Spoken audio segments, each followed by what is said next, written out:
20,000 jobs that are available in the public sector on an annual basis.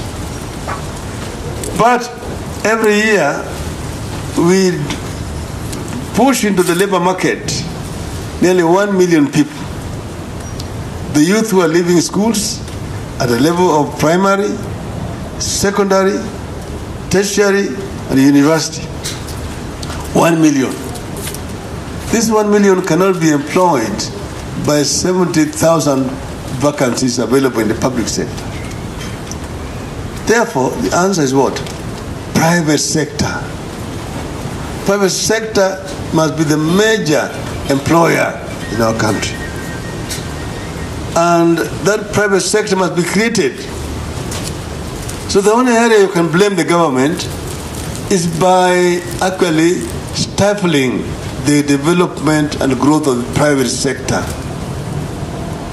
Like somebody gave you an example here, that somebody comes here with money to want to invest here in this country, but the frustrations that those potential investors undergo, right from the immigration, through the hotels, through the government bureaucracy, and the corruption in the system, frustrate them so that they actually leave this country and go and invest elsewhere.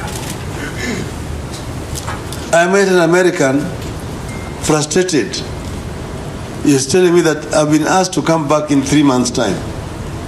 This is the 3rd time I'm coming here. And I'm coming all the way from LA in the United States.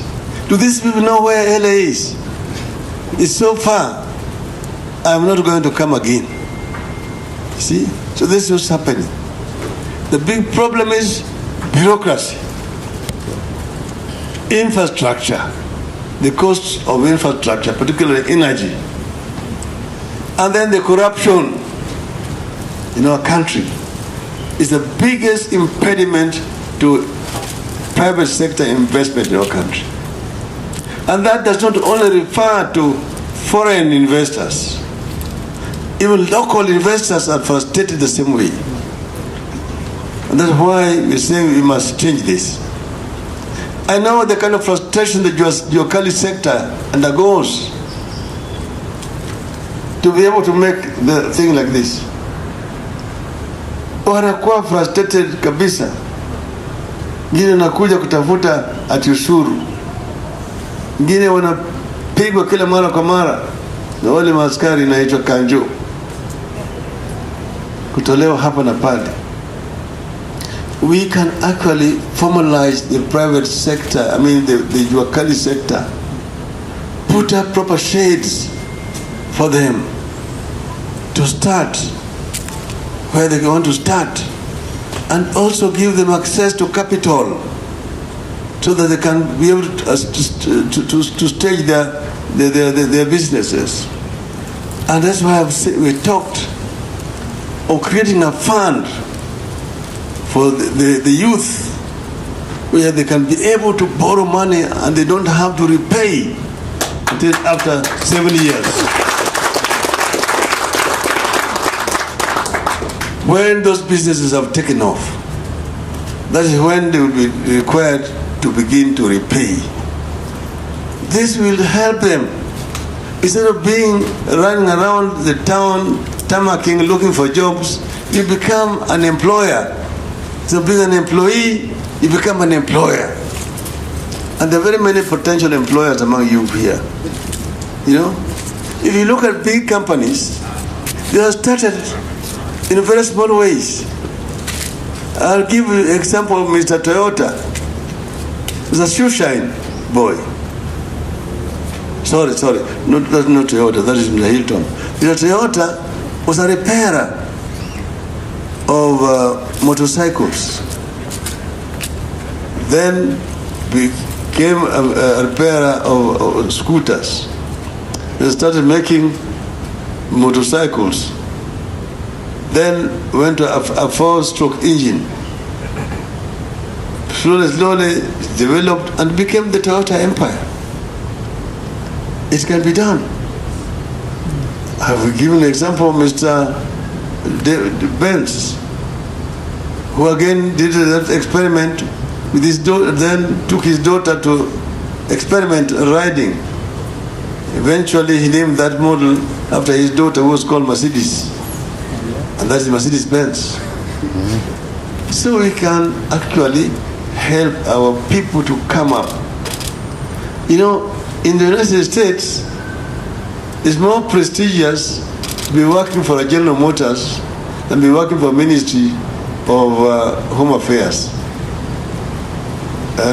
You're working for Microsoft or Boeing.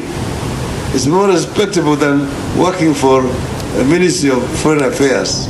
Or is there. Because the private sector is now the biggest employer there. And people are paid much more money in private sector. So I'm telling our people, if you want to make money and become rich, don't go to the public sector. Public sector, you go there to serve. You don't go there to become rich. What people make, mistake they make, and you want to go to become rich in the public sector. Effects of the Maendeleo Commission. Here inaleta corruption. Manake he does not want to serve, he wants to compete with the private sector in public sector. Haya yote tutamaliza.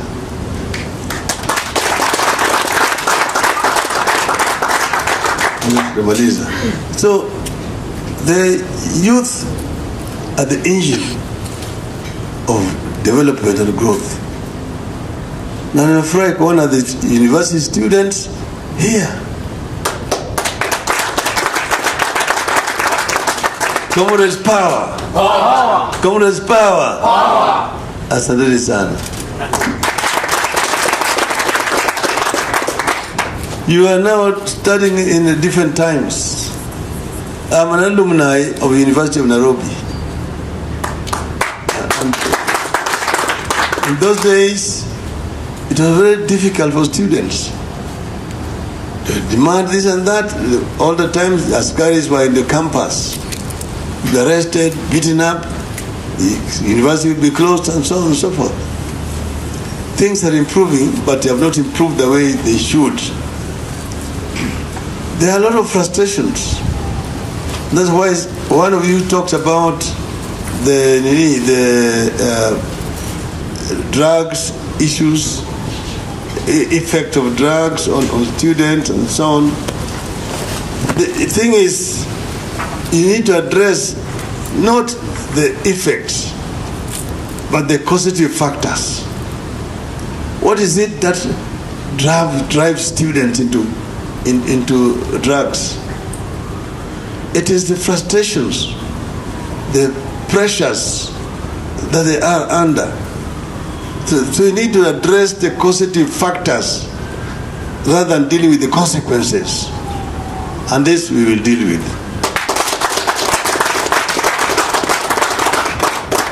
We must create an conducive environment for our students to be able to learn. Because this is the future of a nation. When I talked at Kasarani, I talked about the 10 points. One of them was right to education.